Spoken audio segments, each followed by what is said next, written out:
Hi, welcome to Filling Your Tank, and my name is Sally. And I'm Melanie. And we're the two pastoral care pastors at Village Presbyterian Church. And this week we are going to talk about the physiological needs, the bottom rung on Maslow's hierarchy of needs. And the physiological needs are things like breathing, food, water, shelter, clothing, sleep, and even exercise. And hey, Melanie, didn't you get a bike, a new bike this spring? I did. Can you tell us about that and I kind of how did. it flows into Maslow? Sure, yeah. So this was in April. Of course, the pandemic started in March, and I was just really antsy. I'd been walking most days, and that was really helpful, but I just felt like the need to do some cardio and to push my body a little harder to stay in decent shape. And so I did. I went out and there was a bike store open. I couldn't believe it. And a friend of mine told me about it. And that day I just said, I'm going to look at a bike. And so two friends came with me and we went and we looked at bikes and we had our masks on and we were talking to the guy and doing all the things. And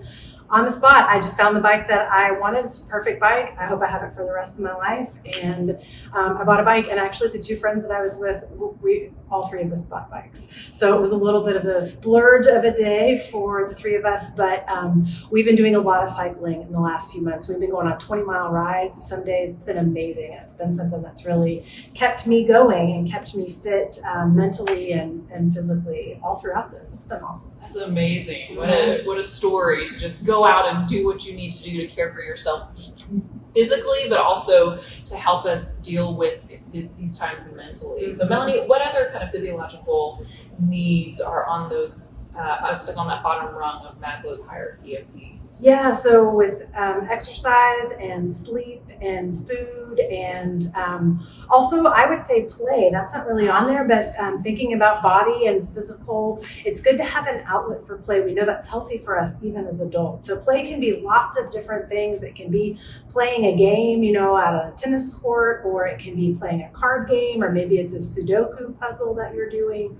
or the crossword puzzle in the newspaper, or words with friends, or whatever, but just something that gets us out of the seriousness and gets us thinking and using our minds. And a little friendly competition is helpful sometimes too. But sleep is a really big one, and I've been focusing on that a good bit, trying to get, I'm the kind of person, my body really wants 8 hours of sleep every night, which in our world is a tall order sometimes. It's tough. And if I get 9, it's even happier. And that's just how I'm wired, right? Not everybody's wired that way. My dad could get 4 or 5 when he was golden, but that's not who I am. So I've been really trying to get good sleep, and I can feel it when I don't. I think we can all feel it when we don't get good rest. But I heard a really interesting quote one time. Deepak Chopra said that rest is when the body heals itself. And so I think that in this time of COVID, we're thinking about our immune systems and our physique and how we can withstand the common cold or COVID or the flu season's just around the corner, of course. Then we want to keep ourselves strong, and sleep and rest are a major way that we do that. And of course, biking is not the only form of exercise. Nope. Lots of ways to do it. I've learned to play pickleball too lately, and all of this. That's been really fun. The court's opened, and I learned to play, and I've been doing some hiking and rock climbing even a little bit, just really feeling the call to outdoors. So there's a lot, but not everybody is able to get out, or depending on age or ability or kind of where you live. Sometimes we have to get a little creative with floor, chair exercises, things like that. Well, most of the exercise I've been doing of late is mostly the running around and playing tag and ball with my children, Right. Which I get a lot of steps for that when I do that. Amen. So there's a lot of different ways to get out and be active and get the sunshine on your body. Yes, all the vitamin D. All the vitamin D. So yes. So join us again next week, and next week we'll be talking about food and the importance of food and nutrition in getting not only our basic needs met, but also helping us sort of get to some of those higher needs that will need to be met as well. So join us next week for keeping your tank full.